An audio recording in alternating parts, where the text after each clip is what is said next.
out in Boulder, Colorado last year, and also putting on the Humans Performance Summit. A really interesting leader in business, the physical space they have set out there. It's this crazy mesh and amalgamation of technology, of human performance, of gym, of sort of everything. It's a really interesting dynamic, which I haven't seen much before in physical space, and a very smart man indeed. We've only got a chance to meet last year and reconnect now once again. Ladies and gentlemen, JP O'Brien. How are you, my friend? I'm well, Robett. How are you? Good, mate. So I'll maybe start here for a second. You've had obviously a pretty interesting life to this point. How, when someone says, hey, what do you do? How do you usually answer that? Because you've had a few little jumps and pivots, and where you're sort of heading to is definitely different to most. So how do you describe yourself to the old granny that's sitting on the bus next to you? You know, I haven't taken a bus recently. Not in 2020. Not in 2020. You know, I think for me, I mean, yeah, so my background has been, you know, I was an aerospace mechanical engineer, jumped into entrepreneurship early after 3 years out of college, started my first company in 98, internet company, sold that in 2000, started an investment bank. I knew nothing about investment banking. I mean, the founder actually called me and said, hey, do you want to start a merchant bank with me? And I said, are we going to be taking credit cards? Or, you know, and so I guess I love this idea of learning and realizing that we can kind of reinvent ourselves based on some skill set, but it's all about mindset, right? So, and now we're working with elite operators from the military or from sports.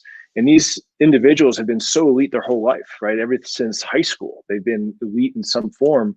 They leave their main occupation and then their purpose is blown up, right? It's like they don't have anything. So they come out of that and they're like, now what? What's my life going to be? And so being able to build a bridge for those folks in a way, those that want to be bridged, has been really inspiring for me during my life, because that's the whole thing. It's like pivoting and finding what we're doing. So we're building this ecosystem now around, and we'll talk about it more, but yeah, it's like you laid out, right? We've got a physical node, we call it, that's a combination between creativity and art and technology and human performance. And at that intersection, business, it's a playground for people who are curious and want to create a beautiful future. This ecosystem you talk of, you know, I previously, you know, started and built out a network of sort of co-working spaces, and co-working at the time was very new. It was, you know, how do you take the shell of physical experience for commerce, but then kind of craft and curate a community that exists within it, but obviously within business. You've kind of taken that to the next level with the intersection of art and creativity and science and physical performance. It's very, it is a mindset that I'm sure a lot of them can all relate together. But, you know, reading on your website, it says, you know, the Black Lab Sports is a sports tech, human tech incubator, an entrepreneur educator, co-working space, and a go-to-market platform. It's wild. Like, I haven't seen that crossover. And I think it obviously always comes down from the top, where the person who's leading or starting the thing has a vision of something differently. So when you built a space in its simplest form to start, why did you decide to put a co-working space with art, with science, with tech, with physical performance? Like, that crossover, I've never seen anywhere else in the world. And it's clearly comes out of that flipping crazy, awesome brain of yours. That day when you decided, why that intersection of those specific things? Because it's a very specific formulaic thing that you've kind of dreamt in your head. So I'm just really interested to know why that. Yeah. And I got to admit, when I first described it about 5 years ago to my first investors, or my first potential investors, they all thought I was nuts. I'm surprised they didn't lock me up. But so the backstory is that 7 years ago, you know, I had done a lot of different things. I was a headhunter and recruiter for like Nike. I helped start, was one of the managing or mentors for the Nike Plus Accelerator. So I'd done a lot of these different things. And honestly, life gave me that opportunity to sit back and question, right? Like, what is my purpose in life? And what I did is I went down this core purpose search. So that's what I call it now. But at the time, you know, I'm just happy I didn't buy the fast red car and like divorce my wife. And right, like, what I did was I started reading, and I read about these amazing people like Leonardo da Vinci and Einstein and Feynman and Beethoven and Bach, and I was trying to understand like what set them apart. What was the differentiator? And I found that there was really two things. It was this mindset that as humans, we can just do about anything that we set our minds to, right? And you've heard this before, turning thoughts into reality. And I had done that in my life, but it wasn't with super intention. I mean, I was going after it hard, but I had not decided what to do. It's almost like I was reading a choose your own adventure book, right? If you want to start the company or marry, go slay the dragon, go turn to page 20. It wasn't like, hey, I can put down that book and write my own book. So what the light bulb went off and said, hey, we can actually, we can do just about anything. We just have to decide what we want to do. And so what came up for me is when I did my core purpose search, my purpose in life, and I just use these words, is to unleash the greatness of the people around me, which was really liberating for me and empowering. So it meant my wife, it meant my kids, it meant my partners. I could be a coach, I could be a teacher, I could do all these things. But what came up was to build an ecosystem of cross-disciplinary, cross-industry, cross-culture change makers. And that happened. So if you think about the Renaissance, for example, that didn't happen just because of technologists at the time. As a matter of fact, you needed creativity. So you needed the artists, you needed the tradespeople, and you needed everything through the whole cycle. And so I said, well, what would that look like? And that's really was the original design, is let's have, in the very beginning, there's this amazing professor in MIT's Media Lab, Professor Ishii. And he talks about this intersection of these four legs of a stool. The first leg is art, because art challenges the world around us. And so you have to have true innovation and inspiration comes from the artists. And the artists can come in lots of different forms. They can come in painters or sculptors. You can also become in different forms, but that's what challenges the world around us. Science describes the world around us. So you have to have scientists and researchers and people doing hardcore evidence-based work. Then technology enables those solutions, right? So that's where the entrepreneurs and the technologists come in. And then design articulates that technology and can make it back into humanity. And the circle goes on and on. So every major change, whether it was Einstein, who was actually inspired by science fiction writers about space-time, or Leonardo da Vinci, who was kind of an artist, a scientist, and an inventor all through. Each of these people, it's never one person usually. It's usually a tribe of people that are kind of creating the potential for that idea and moving it all the way through that cycle. So that was the idea. It was like, my dad says I just never grew up, and this is my new Lego set. But imagine if I could build a physical place where we had, artists working right next to people who really care about human performance and longevity and recovery, with the elite athletes and elite operators right next to scientists, right next to entrepreneurs that are going to market. And we had a platform to do that. So that was the idea. And 5 years later, we're now launching kind of 2.0 of that. And it's been really exciting. So what's the business model been for 1.0? You've got obviously a commercial space. There's people that sit within it. How do you set up the commercial model to kick off with 1.0? So we learned a lot from kind of the accelerator model, where people were raising funds to take down a physical location to bring in a cohort. But that physical model had no cash flow model. And that was really difficult, because then LPs were saying, well, you have a cohort for 3 months, but what are you doing for the other 9 months? I'm just going to be paying you or paying rent. And so that's a tricky model. So people have always been figuring out, well, do we just rent the space? So what we did is we said, hey, we want a node that's self-contained. So it has to be profitable. So in our case, it's this intersection between art and business and human performance. So we have a gym, we've got trainers that rent, we've got a whole wellness center. So people come in for massage and dry needling and acupuncture and IV therapy, hormone therapy, stem cell therapy. We've got artist studios. We've got a co-working space. We also have a fund. So we also invest in the companies that launch out of here. And then on top of that, what we do is we layer the community. So we have a bunch of scientists and we have a bunch of entrepreneurs and people who care about what's actually happening in this space that will then reinvent and innovate on new technologies to launch new work. So it's kind of like a multi-tiered. So each new node we want to launch will have a business model that's self-containing. If there's nothing else, it would work. And then on top of it is what's interesting about that, that we could actually innovate on. So it's really similar to a head lease sublease model from a co-working space, but the subleases within it are a variety of. They don't just have a desk and Wi-Fi. Some of them may have space for their own different products and services across the different verticals. Right now, I think it's a lot of time when people start out with this, these sort of crazy ideas, when you think about what can make it better and how it gets bigger, what's the headspace thinking of what 2.0 looks like physically, virtually, the rest of it? Like, what's the vision for this next play for 2.0 Black Labs? So it's to replicate what we have here in Boulder.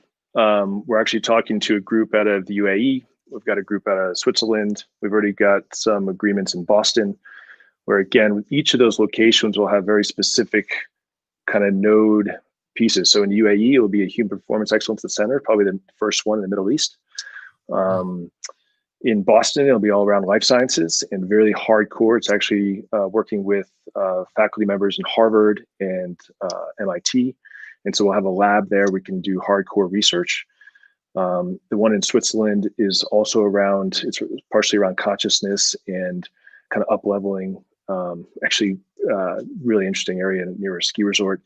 And even one maybe down in Costa Rica, where we can even do a little bit more retreat stuff. So you can imagine these nodes around human performance or human tech, that's mind, body, heart, spirit, that already have a really interesting retail for the populace retail concept. It's like CERN, right? So CERN, we smash particles together, and then we have a bunch of scientists and entrepreneurs looking at all the data and saying, oh my gosh, I can kind of create a new invention or find something new about those particles smashing together. Well, we want to do the same thing with humans, right? We kind of want to smash humans together in whatever environment we're putting them through, and then be able to learn from that and innovate. We're talking about the other day with someone being an energy architect, to be able to craft and curate those experiences for those moments to happen where, the CEO meets the scientist or the student or whatever that may be. So, you kind of curate that space. And it's, we're talking about with him, how Tony Hsieh from Zappos, who recently passed, he was exactly like that, but he wasn't extroverted. And his whole thing was, how do you craft an entire ecosystem environment that he would create in his head, but then sit in the background and literally not be the center of attention for all of it, but still comes from that same thing of how do you create more good experiences for others, and it's that sort of curation piece. But going off that, back to the business model from it. So if you've got the node, that you call them, and it's self-contained and self-funding and whatever, you obviously got the upside of the layer from their own fund with potential equity investments and these things as well. But as these nodes start dropping around, obviously, if you go to whether there's one in New Zealand and it's more around, clean tech and health and food or whatever it may be, and you hit different parts of the world, in your brain, when you look at the world, which I'm sure you probably see it probably visually different to both, do you see these nodes representing different parts of human performance in the, like, geographically, that has better, more skill sets or capabilities in each one? And then how's the thinking of, after these nodes expand, to then connect them remotely? Because that's obviously, in your one node now, there's, 10 different little sectors, but in other parts of the world, there might be more or less, stronger, weaker. How do you see the natural organic merge happening between these modes globally as this thing rolls out? Because that's a pretty interesting thing you'll have to navigate in terms of the talent and opportunities that exist within all of them, right? You're going to have to be a global creator of good. No pressure. Yeah. So it starts with mindset, right? And we have an abundant mindset. We have an exponential mindset, right? And these things of thinking that there is no scarcity here. So the world, like, we have to stop thinking like one person's going to own like this space. And I think having abundant mindset, thinking that change makers, like, there is no lack of opportunity. Like, as a matter of fact, we probably have, many of your guests probably feel this way. They have an abundance of opportunity. It's like, what should I focus on? Not the vice versa. So we don't see competition as bad. We see these nodes as really working together. And the local part's really important, because we want local entrepreneurs. We want local, elite operators. We want local investors, local researchers, local artists to be part of these nodes. It's not like we want to have it all here in Boulder, Colorado, and have one mind melt, right? It's not about that. And that leads into the next piece, which is culture. Like, I want to go and spend months in the UAE and understand their culture, and I don't know them well enough. And I think that that's, from a globalization perspective, really the connecting piece. I guarantee you that, the scientists in China and me would get along very well. And I guess our kids would play in this playground just fine, right? But the question is, when we have these cultural differences, instead of saying that's wrong or that's right, how do we understand them and start to go across that?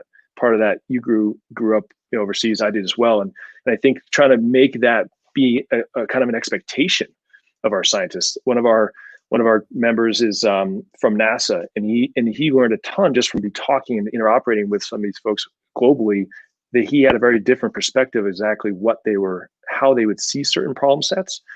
And just the times of working together has changed his mindset on how they think. And so I think that's, in the last piece, I guess, is your connected piece, is just the data.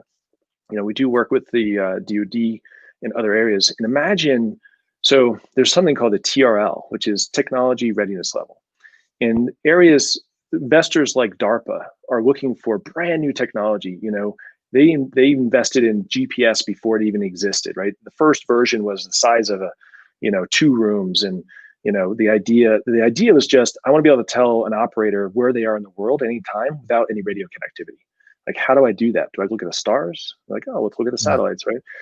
And then, so that's TRL 0. And then as it gets further along during the process, eventually gets to TRL 9, which is where we are today. And everyone has GPS on their phones, and they have a million apps that can use that. And you're like, wow, it's revolutionary. Like, I know exactly where I am, and now everyone knows where I am if I want to do that.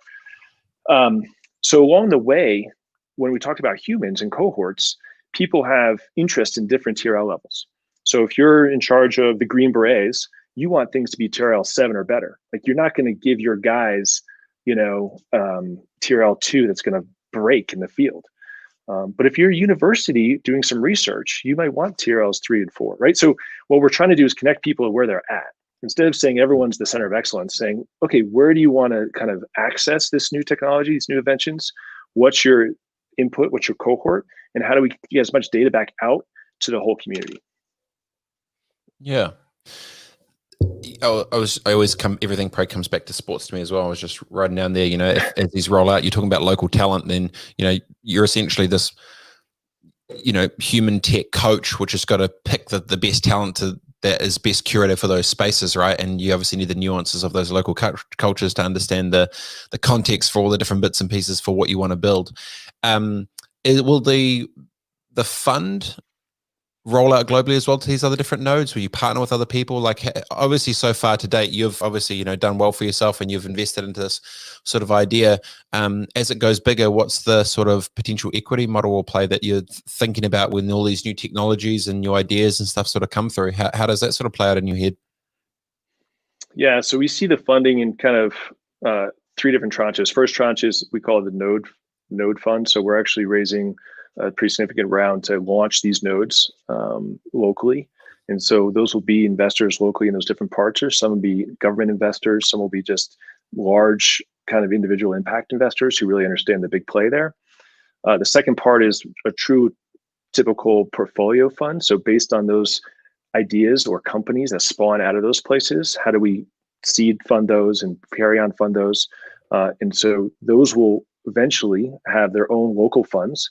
And then the last thing is kind of like almost like a fund to funds, if you will. We'll want to seed those funds and help give best practices into how do you raise your first $20 million into a local fund in New Zealand, right? And okay, this fund is going to be 80% funded by local people, 20% maybe from the mothership, but that kind of, there's a connectivity there. There's best practices there. Maybe we send over an MD for 6 months to kind of like help launch things. Maybe there's already somebody who's moved over there who's the perfect person, or who's Set the culture, grown up there. Yeah, right. So the idea is we do want to fund it through, but we do believe that the distribution model is to eventually enable local communities, whatever kind of intellectual density they have, or whatever kind of skill set density they have, to really shine with that, and then let all the other nodes be able to participate and benefit from that. How do you sell this to people when you're talking to these investors? Obviously, they would probably have a better understanding of what a WeWork is and what high performance is. How tricky is the world of financing these things being? Like, how much education do you have to do to others around what you're trying to build? Because I'm imagining it's not an easy sell. It's not a good sell to somebody who's looking, who's an associate in a fund that has a investment thesis around something, whether it's, industry focused or theme focused around some kind of, so for example, if your job is to potentially invest in online betting, and because you think that's going to be base return, like we're probably a very bad match for you. I think what we're seeing is the people who really care realize that this concept of profitable impact, where by helping 1 billion people, that's the best way to make $1 billion, is the way to go. And so I think we talk very openly and honestly about our purpose and the purpose that we're going after. And very quickly, it's almost binary. People are like, man, that's really refreshing. I can't wait to have this conversation. Let's dig in deep. Or I don't get it. Move on. And I think that's really been helpful to us to actually identify good investors. You were talking about before, JP, the stall of 4, and you had, it was art, science, technology, and the last one was design. Sorry. I watched a keynote from the first ever employee at Beats by Dre that Jimmy Iovine hired. Emily, I forget her last name, and she had this 3 diagrams of these circles, and it was the new intersection of what creatives need to be for the future. And she had technology, she had business and creativity, and it's an intersection. And her essential overthought was, amazing creatives in a room without commercial sense is flipping stupid. Amazing technologists that don't have an idea is dumb, and amazing tech that doesn't know how to sell it is also dumb. And she kind of just went on this huge thing. And her speech was called "The 99 Problems with Advertising." It was so good. It was just like she just ripped everything. It was great.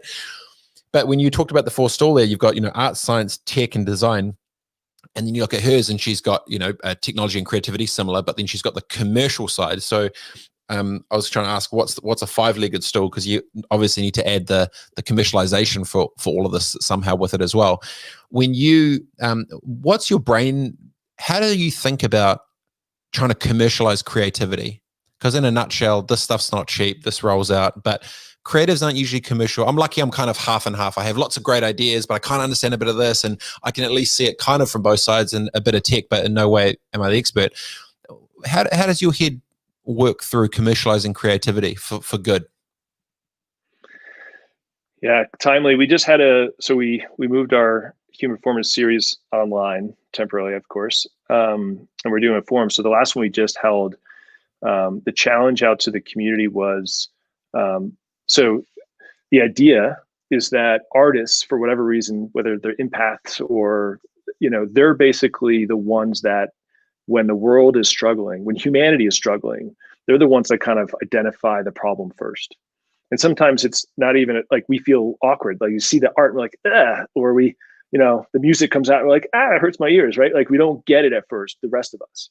But they're the ones kind of like leading the charge. They're the canary in the coal mine, right? And so what I did is I brought all these, everything from lieutenant colonels in the Green Beret to entrepreneurs to investors together, and we listened to the artists and we said, hey, what are the problems you're seeing in the world? And so they literally went through their studios and one talked about basically connection and being disconnected and what that, and then if we could create connection, what would that look like? What would that feel like? If I could create a piece of art, the sculpture that was, bigger than a building, and I could walk into it, could I feel connection? Could I see connection? So she described all of that, and it really lit up the room as far as like, oh, wait a minute, like I can, like what would connection mean to my employees, to my customers? Kind of like Tony, right? Like he did an amazing job at that. Like he connected people like no one else. And then the second artist was an abstract painter, and he was talking about personally how when he was going through this COVID thing in March, where he got super depressed and scared and fearful. And the question was, why in uncertainty do we default to like fear and closing down and freezing? Offense and that was a really interesting question. Yeah. Right. And so we explored that. And so I'll just give you an example. A senior executive in Under Armour was on the call, and and she said, wow, this is really inspiring. Like we need to be a purpose-led company, not a product-led company. And I'm going to take that back to leadership, and let's talk about like the purpose of connecting, or the purpose of not letting fear control, being frozen. And it was really interesting conversation. So that's how, when we think about artists, we're trying to say, hey, these are the folks that are asking the tough questions, right? The technology is the one, or throw it down the loop. I'm a technologist, so I can say that, right? But I need to listen. I need to surround myself with artists so I can actually kind of wake up and be like, what should we really be questioning? Well, art is offense, you know. Yeah. In the commercial real estate space in New Zealand anyway, and I'm sure it's around, a friend of mine is up the food chain in one of the big companies. When all the stuff happened, I said, hey, so what's going to happen with all this commercial real estate shit? Like, how's this going to play out? And he goes, mate, it's offense and defense. Every single millionaire is just clenching their fists and in pause mode on defense, and every single billionaire is looking at like it's about to go to work, and they're going on offense. And he was just saying, depending on where your level is with your mindset, with how you were approaching it, is if you're on offense or defense. But, you know, if you look at New Zealand had a bit of a, and probably all around the world too, when the lockdown comes in, a lot of people, it's time to reset and refocus and reimagine and reflip and everything. And then they came out of it a little bit, most of them, and went back to business how it was done, 1.0, bunch of different stand-ups, no virtual, but whatever these things may be.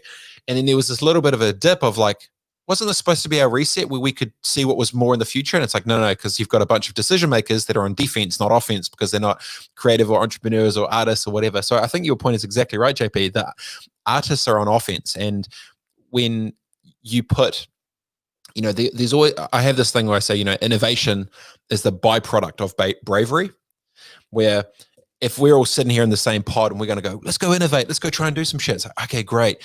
But to leave the pack means you have to have the internal bravery first, to not care what the other person thinks, to know that you believe in the mission, to know you believe in the product or the service with what it can be. And then you go off to the side and everyone's like, oh, stuff that guy. What's he up to? Dude's crazy as shit. Right. And then they create, and that is where innovation comes from. It is like, I thought about it as it's external execution after there is internal empowerment. And no one that's ever innovated has never done it without believing in themselves first. Internal mindset, bravery. So, I always laugh a little bit when I hear some of these companies talking about innovation and shit, and they've got a bunch of B players that are on defense with the handbrake on, and the ones that they should be listening to are the ones that are on offense that don't give a shit. They want to go and push. So I think there is something definitely intrinsically deep down in the minds of artists and creative. And for me, and the world that I've seen, there's a similar, maybe it's a mental switch or whatever it is, but it exists that I've seen within elite sports people, ex-military and SAS, and like super gnarly CEOs.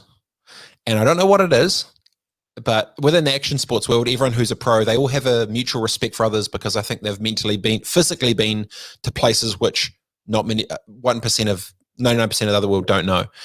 Then when I think about that sort of mindset thing, there's something that clicks maybe in there. What's this mindset that you think that flows across your entire world that exists that other people don't quite understand? Because it's very tough for me to try and describe what it's like when I see something a different way. If I've been onto a top of ridgeline, could have almost died, or if I did something like this, how do you navigate the mindset of all these kind of crazy, weird, and wonderful people that are actually the ones that are supposed to try and save the planet as you wish? Holy cow. Okay. Do you know what I mean? Well, first, yeah, I totally know what you mean. I love this question. First of all, learning a ton, right? Every day about these amazing people around. I will say this, that humility is a key ingredient, right? Because you are elite in one thing, especially, you mentioned SAS or military and in athletics, and you had this huge ego your whole life. And then you come out of that, and you know nothing, but you can't know nothing, right?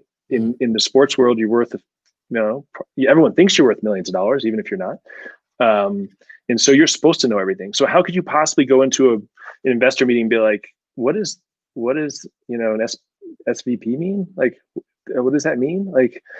So the problem is, like, people have to really get out of their ego. And so this has a lot to do with consciousness, right? I think that most elite people have kind of come to this understanding. They have a secret inside where they understand the world in a certain way. And then they have a secret outside where they behave a certain way in order to, basically win at the equation of business.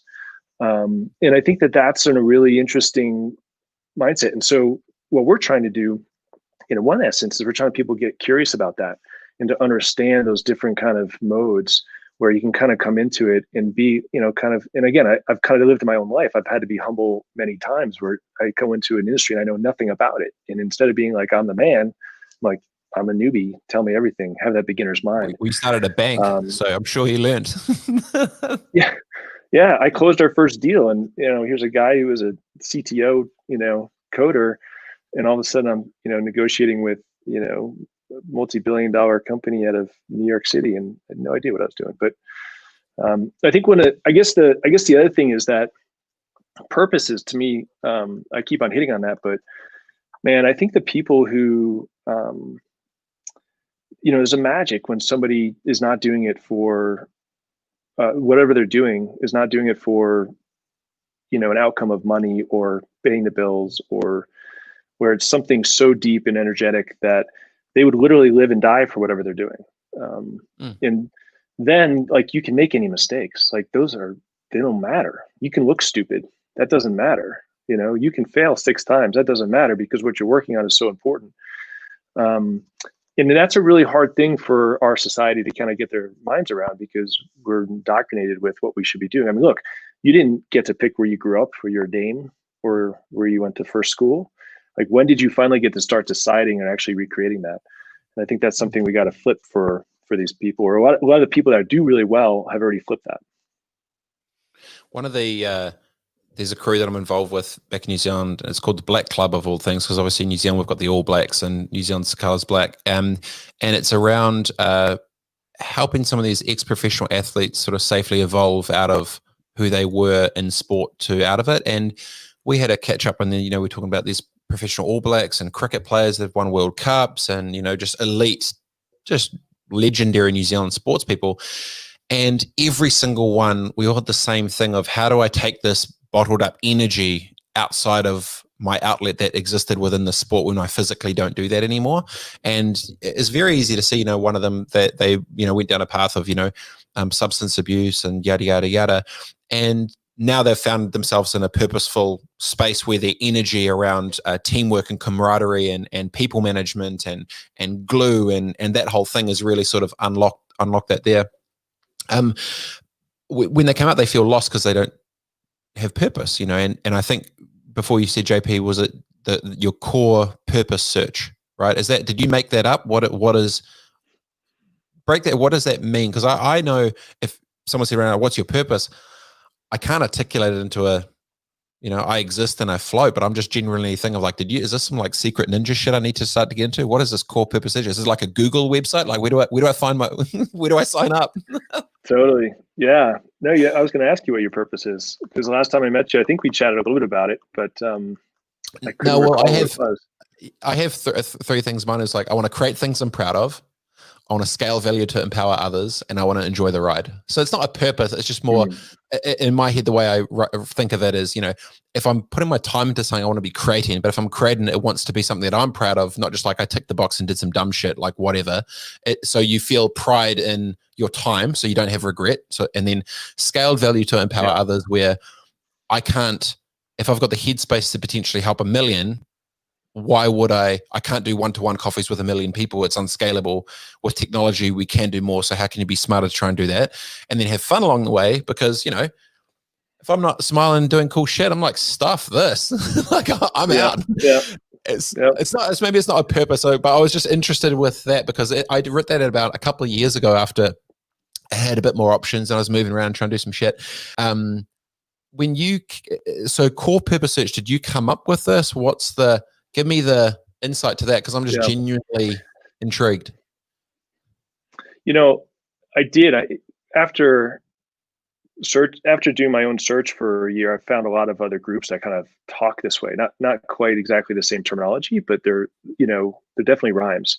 But here's the thing. For me, it was about the first initial curiosity was just that, right? Like, hey, I've been successful in my life, both, personally, business-wise, but like, what am I really here for? Like, what am I here for? Right. I think Mark Twain said it, right? Like, which was, there's 2 most important days in your life: the day you were born and the day that you find out why. Right. And so the why is super important, kind of a Simon Sinek type of focus. What blows me away is 99% of us don't take the time to like address that. And even if we do, we don't change our lives to like align with that. I met with this amazing woman entrepreneur, super successful. She was interviewing for Techstars. So as part of the organization, they had me interview her, and she said, so I asked her what's her purpose. She's like, oh, my purpose is really clear. I want to help underprivileged women and girls in Africa. I was like, wow, that's amazing. I was like, so now tell me about your business. She's like, well, it's this 3D video surveillance thing in stadiums to help, stadium owners know if the employees are like taking a cigarette break or not or something. And I said, that's cool, but how does that relate to your purpose? And she's like, well, it doesn't really, but it But it pays gives the me bill. money to help. Yeah. Yeah. And I was like, well, I would recommend, I mean, look at who you are, look at how successful you are, apply 100% of that to your purpose. Wouldn't that be more fulfilling?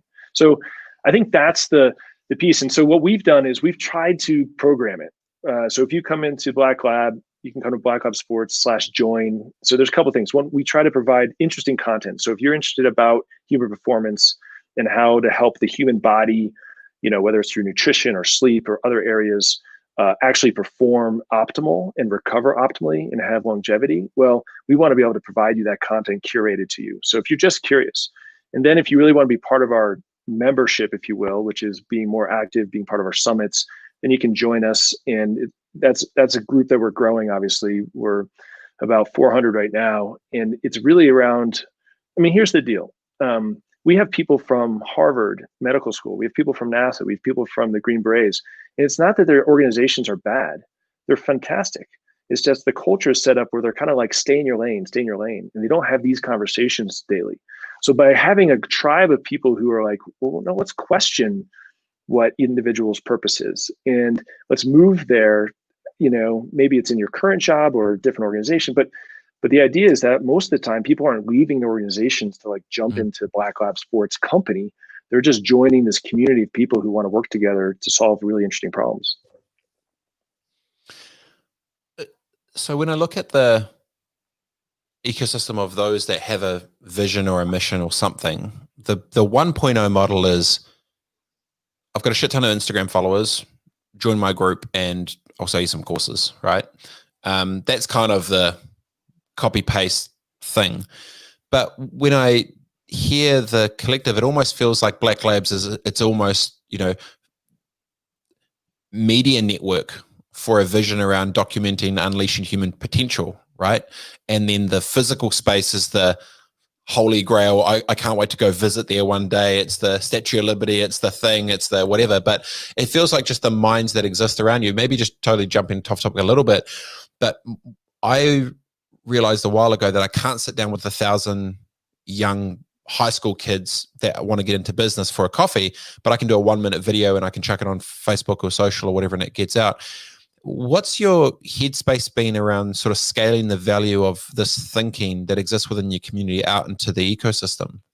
Maybe more of a marketing question, but I'm just intrigued because I know, sure, I'd like to talk to a flipping NASA dude, some shit. Like, what's your what is your marketing strategy for Black Labs to extend your message to the world, JP? So I'll use Metcalfe's law, right? Which is we're basically, our value is the square of the nodes. So you remember back in like the internet days, and then before that, the telephone, right? It wasn't like, hey, let's create one massive centralized node and everything launched out. So I'm not a massive centralized node. We're creating the square of the nodes. So the way we scale is for me personally, I want to inspire, activate, and hyper enable these change makers. And your purpose may be to inspire and activate these high schoolers. Well, great. I don't ever have to get in front of a high schooler. All I need to do is unleash your greatness. And as we kind of move down that nodal concept, that's the scale. So it's not, so again, going back to the local concept, right? If I'm in New Zealand or if I'm in UAE, let's have those local leaders and inspirational, activators get in front of the local and saying, hey, we can do this together. And this is about humanity. I mean, the nice thing is that we've created our own problems, right? We've got a lot of good problems to solve. We've got climate change, we've got inequality, we've got healthcare, we've got all these things. I mean, granted, we're better off than ever globally as a species, but we've got a lot of really hard problems to work on. So if we want to work on these wicked problems, my hope is to build a tribe of, we're selective around these kind of evidence-based science entrepreneurs that are really working on, it is the future of performance, and whether that's mind, body, heart, or spirit consciousness. So it's and the way I scale is by having really smarter people around me and letting them and helping them do what they're doing. Because the guy in NASA, man, super brilliant, but he's pigeonholed, right? Yeah. The person in Harvard Medical School, brilliant, but also the culture is not right exactly to have him scale. So do you have like a Black Lab studio, like live podcast thing there? You interview people, do podcasts, a show? How do you create content out of there? It just feels like you've just got story after story from all over the show around thought leadership and all these different spaces. Yeah, I give us low marks on that. We're building that up. We've got great stories. We've been doing mostly in kind of summits and online conferences and sharing to our community. We're just partnering with a company right now where we've got an AI technology backend that's helping us curate some of, so for example, let's say you're a scientist and you've just been working on this amazing longevity solution and you came out with a new paper. We're able to actually go in and keep an eye on you and be able to highlight you. So these are the things that our community is interested in, is like who else is making breakthroughs in that space. And so we are going to be launching some of that in 2021 along with our membership. Dude, that sounds mega. When you think of legacy, what does that word mean to you with what's in your head now, to what you've built so far, to what you think you can do in the next 50 years? Yeah, legacy is an interesting one. I know it's a real motivator for a lot of folks. It doesn't seem to like impact me as much for some reason. But I will say, like, next 50 years, I totally agree. I mean, we're at the point, I don't know if you've read David Sinclair's recent paper out of Harvard Medical School, but talks about basically, reversing aging. And we're at this point right now where there's no doubt, people in their 40s and 50s are probably going to live to 120. And so, and our kids probably will maybe have the choice to decide when they turn off, right? So like we're in this radically, and it, by the way, that scares the pee out of my son, right? He's a 17-year-old senior in high school. He's like, wait a minute, that doesn't make any sense. That's not fair. So these are really hard ideas for society to get around, but the science is now literally showing these capabilities. So I think it's a really interesting time to think about what does that mean? And for me, I guess if I think about legacy, or if I think about my dent in the universe, it'd be up-leveling consciousness. Right? If we can kind of think about consciousness as a skill and as a global tool, man, that would be, I would love to be in that arena of somebody who could kind of help move the needle there. Up-leveling consciousness. It's quite a massive, insanely big jump from, I sold tires in a family store in Wisconsin. It's like, I'm going to up-level consciousness for the world. What percentage of people when you talk to, like clearly your headspace around, mindset and self-awareness and unconsciousness is, you're the top 1% of, future woke brain cool shit. What percentage of your circle truly gets it the way you do? Do you feel lonely with your thoughts, or you feel at home because you're surrounded by a bunch of other what the world would call potential either crazies or out there's or super brains or whatever it may be? Are you lonely, or you feel like you've got a tribe mentally? Yeah, no, I've got a great tribe, but it's taken a while to build. I do believe that it's kind of, listen, it's a luxury, right? It's a privilege or luxury, no doubt, to be able to kind of worry about consciousness versus, there's a lot of people struggling right now just to keep their restaurant alive or, get their kids to some school or something, right? So, but by the way, consciousness is also available for, is also super important to them. So I guess the truth is that this is, for the person who's curious, this is a rabbit hole. They get really curious. They want to learn more, and it's like peeling back onions. People get really, because then it's not just something I go to on Sundays, right? This is something that's literally every day. It's with every relationship. It's every time I wake up in the morning. It's in between meetings. And so it becomes this just this process. And And I got to tell you, like, and then we have really fun journeys together because we can play at that level of that consciousness, even with, the struggle of the world, the current events. I was going to ask, maybe random down this, when you're talking about, not human biohacking or human tech and stuff. There's been a lot of talk in the Valley and stuff around these sort of micro dosing and all that stuff as well. I haven't done too much digging into it, but from where you see, what's your sort of take on microdosing or putting your brains into different sort of states under controlled conditions to make you think differently or whatever it may be? What's your take on that new wave of energy, or I don't know if it's good or bad yet, but what's your take on that? Yeah. Again, I will say I'm a newbie in this area, but been exploring it for about 4 years now. Just had a podcast with Christian Angermeyer, who's one of the lead investor in Compass and Atai Life Sciences. They're basically, and also J.R. Ron, who runs MindMed. These guys are building companies that are taking basically psychedelics and are making new medicines that are 100% around mental health. And these are attacking some of the biggest wicked problems we have today. That's opioid addiction, that's PTSD, that's depression, suicidal depression. I mean, these are trauma, dealing with deep, deep trauma. And these are true problems that humanity is facing. And the problem with psychedelics is that back, in the 60s, we didn't have the other side of technology and data to understand what's going on. And it kind of got out of control, basically got out of control. And so the government stepped in and said, hey, let's just make all this stuff illegal. But before that, these natural substances, whether it be psilocybin or ayahuasca or peyote, these have been around the earth in part of our diet for as long as humans have been around. There's a lot of good theories if you want to read about them, like we actually became human partially because of psychedelics, right? We had creativity and imagination because we were eating these crazy little mushrooms and we could talk, right? But the idea that we've eliminated this from our entire kind of culture in just the past 70 years, and now it's coming back and it's like so forbidden. Again, that's just doesn't make any sense. So I think the work that's being done in the science, and this comes everything from DARPA. DARPA had a great study just last year researching psychedelics for, again, PTSD and trauma recovery. There's a lot more work in the DoD right now. There's a ton of veteran work being done. There's a lot of work coming out of pro sports, both hockey and football, around how psychedelics can actually rewire and fix the brain after a massive set of concussions. So these are just molecules that help our body to do something. So in that realm, we are at TRL, remember the technology level? We're kind of at TRL 3 or 4.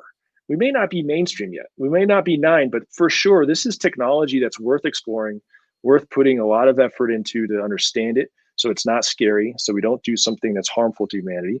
And listen, I don't microdose. I've heard people that do that.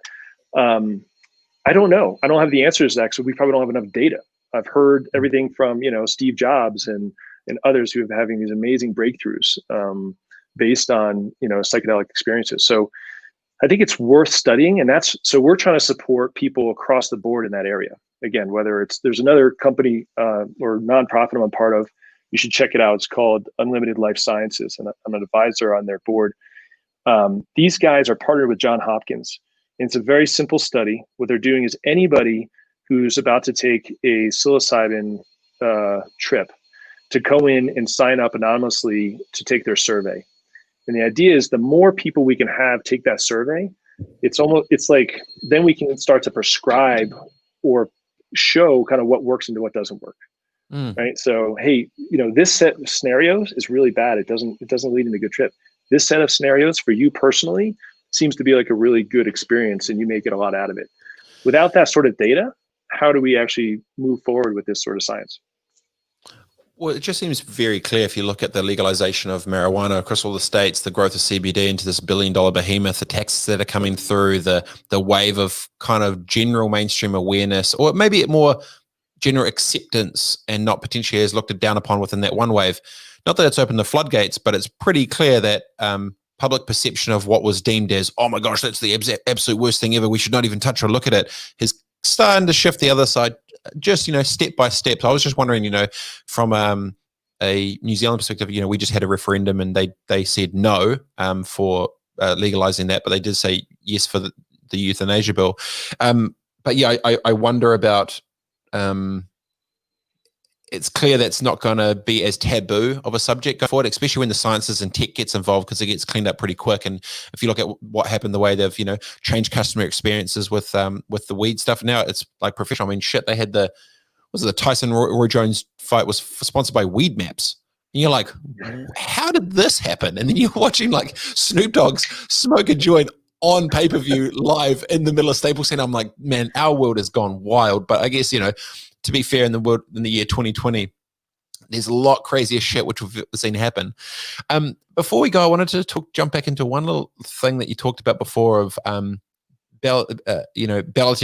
battling ego and humility. You're older than myself. I know that it's something that I've struggled with, especially in my early 20s, when you're on the come up and you're full of testosterone. You want to just rip the face off everything, just destroy and dominate and take on the world. And then, you hit 30 and you start realizing that the world's a bit bigger and you actually don't know as much as you do. Then you have a couple of kids and you realize, oh shit, time's actually important in relationships, and you get to these sort of spots here. But I've always had this thing that and maybe it's just more of a question for myself, which is I enjoy doing these, is separating confidence in your self's ability when no one else has believed in you to go and achieve and try and do what others say is crazy, but you can do, versus ego of, I'm the flipping man, stuff you, get out of my way. How has your energy been with navigating ego and confidence to get humility? Yeah, one of my favorite reads is Ray Dalio's book, Principles. I don't know if you've read that, but he's got a meritocracy in Bridgewater, the most successful hedge fund I think ever. And what he talks about is a couple of things in this area. One is know who you're listening to, right? So once you start to have a tribe, and instead of me just saying like, hey, I'm an expert in microdosing, because I'm not, I just say, hey, listen, I'm not, but here's what I know, right? And if you trust that, then you can start to wage that a little understanding. And so I think that concept of really building the ability for teams to be able to understand who's, quote, smarter than you in an area, and who's trustworthy in an area, and who's credible in an area, is a really important information set, right? It shouldn't be the loudest person in the room. It should be the person who has the most credibility over time.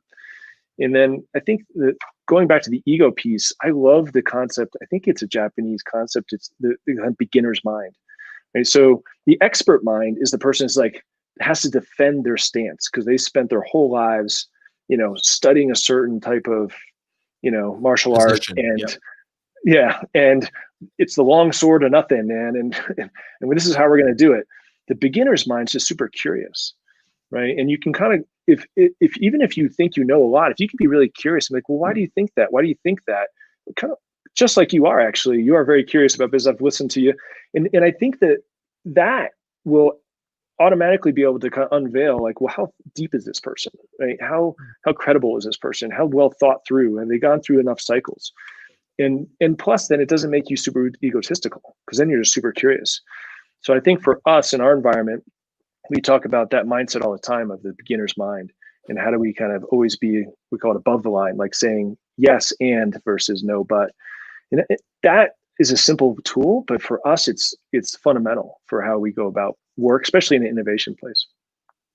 Yeah, I'm extremely black and white, but I'm also not at all, because my position will change the more data I know. But after I feel away at the time, it's like my position right now is this. But like, shit, if you've got something else to jump into it and it challenges me for myself, giddy up, But yeah, I just wonder on that, especially when I'm talking to, people my age. I'm 35 now.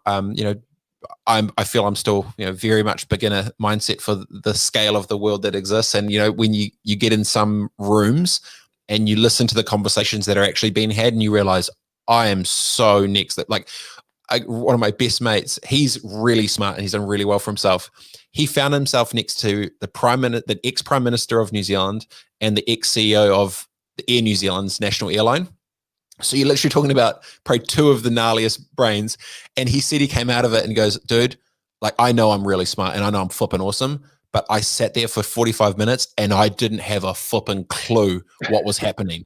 It was that next level with into, and he goes, mate, I've probably never been so humbled ever. Just, I'm dumb. But it's not till you see those worlds, you know, and I think, you know, if you don't get in the position to see that, you can get very quickly, especially when you're, I've seen it more with men than females, that's for sure. Obviously, for well, obvious just think what you're saying, right? Yeah. You were talking about having fun too. If you find learning fun, right, in other people's perspectives or something you have no idea, like that's a pretty fun thing to do. If every day you're like, I had no idea, versus spending your whole day being like, I'm right, listen to me. Yeah. Right. And so now, but there's a friend of mine in Tipi Katane. He's a young sort of Maori business leader, which is like the indigenous sort of crew for New Zealand, and he was saying it was a other traditional saying. He was saying that your morals and ethicals you write in pen, but your strategies you write in pencil. And it was saying, you know, it's something along those lines, but basically saying, you know, stand firm on what is right and wrong, but the strategies of how you operate shouldn't be as so black and white, I guess. And it's a really smart way to think about, you know, your morals and values, pen, strategy, pencil. But it's kind of, it's a different way to meet. I like the idea about the beginner's mind. If people want to check out, obviously they can go to blacklabsports.com/join. Was that the website? Was there somewhere else they can go check out what you're into, what you're up to, the High Performance Summit? Where can they go? What can they do? Yeah, blacklabsports.com is our main site. If you want to be more part of our community, go to the /join. It's got a small form we'll reach out to you to set up a quick call and see if there's a fit. But really it's, keep an eye, sign up for our newsletter.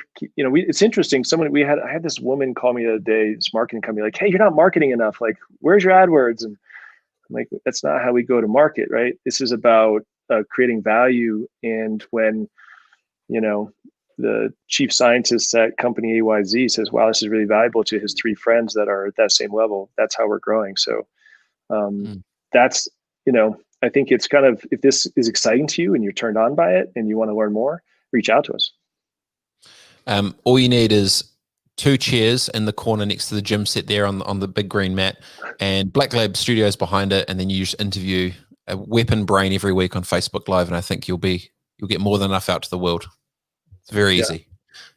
Hey, I appreciate your time, brother. I know you're a busy man, you got a lot on. Best of luck with the holiday season and all the rest of it. And when next time in Boulder, I'll be stopping back through and come check it out and see the space. It is a very impressive setup. And I remember when I walked in, I was just thinking, how do you have all this crazy shit mixed into one and it be so rad? So you've clearly cracked something which a lot of people would try. And so best of luck with it, JP. I really appreciate your time, brother. And thank you. Hope to catch you soon. Awesome, mate. I'll see you soon. Take care. Bye. Later, bro. Bye. All right, ladies and gentlemen, that was JP O'Brien of Black Lab Sports.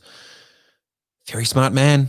Very smart man. This has been Robett Hollis, Robett Live, Dash Radio, Dash Talk X. Enjoy the day, team. Adios. Peace.